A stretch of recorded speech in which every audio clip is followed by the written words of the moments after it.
Boker Tov Umvorach.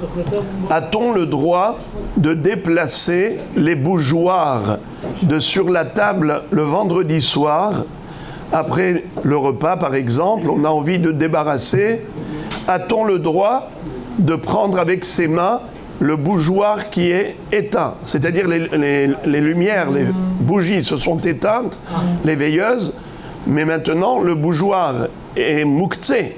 Est-ce qu'on a le droit de le déplacer?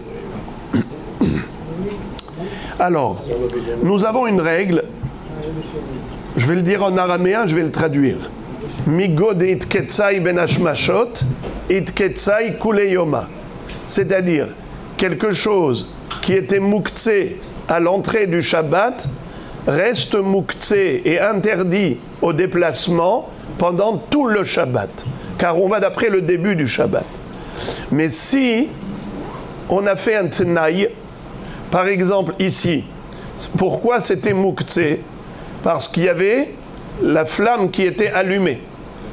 Mais quelqu'un qui sait pertinemment que dans quelques heures, la flamme, elle va s'éteindre. Les veilleuses, elles vont toutes s'éteindre. Alors il fait un tenaï. Avant Shabbat, il pose une condition. Et il dit, lorsque ça va s'éteindre, j'ai l'intention de déplacer le bougeoir. Eh bien, dans ce cas-là, ce serait permis pour les Sfaradim. Les Ashkenazim ont le minhag de s'interdire le déplacement du bougeoir par un juif. Ils le font par un goy, même après l'extinction. Mais selon le Shulchan Aruch, c'est permis si on a fait un tnaï. Votre serviteur rajoute que on peut faire ce tnaï, pas obligatoirement chaque vendredi. On peut faire, par exemple, pour l'année. Je peux dire, j'ai l'intention, pendant toute l'année, à chaque fois que les veilleuses vont s'éteindre, de déplacer le bougeoir pour débarrasser la table. C'est aussi une chose possible. On a retrouvé ça dans plusieurs cas de figure où le tenaï, on peut le faire annuellement et peut-être même à vie.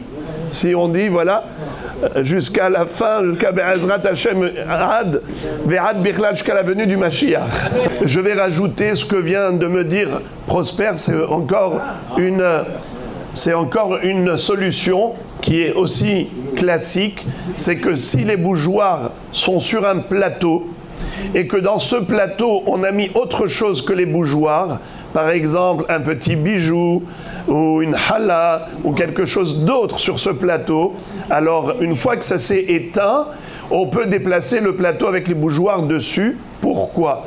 Car le plateau n'était pas ce qu'on appelle bassis, les davar ha'assour, la base du mouktsé. Car généralement, de la même façon qu'on n'a pas le droit de déplacer le mouktsé, on n'a pas le droit non plus de déplacer le support du mouktsé.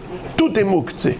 Mais si le support, il n'est pas que le support du mouktsé, il est également support de deux choses, ce qu'on appelle bassis, les davar ha'assour ou le davar ha'mutar. Mais attention, il faut que la chose qui est permise, qui n'est pas mouktsé, soit quelque chose d'important. De même, au moins tout aussi important que le davar ha'assour, si ce n'est plus. Alors c'est pour cela que j'ai parlé d'un bijou.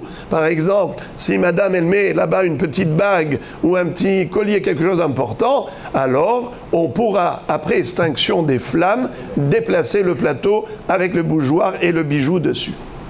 Chazak ou Baruch.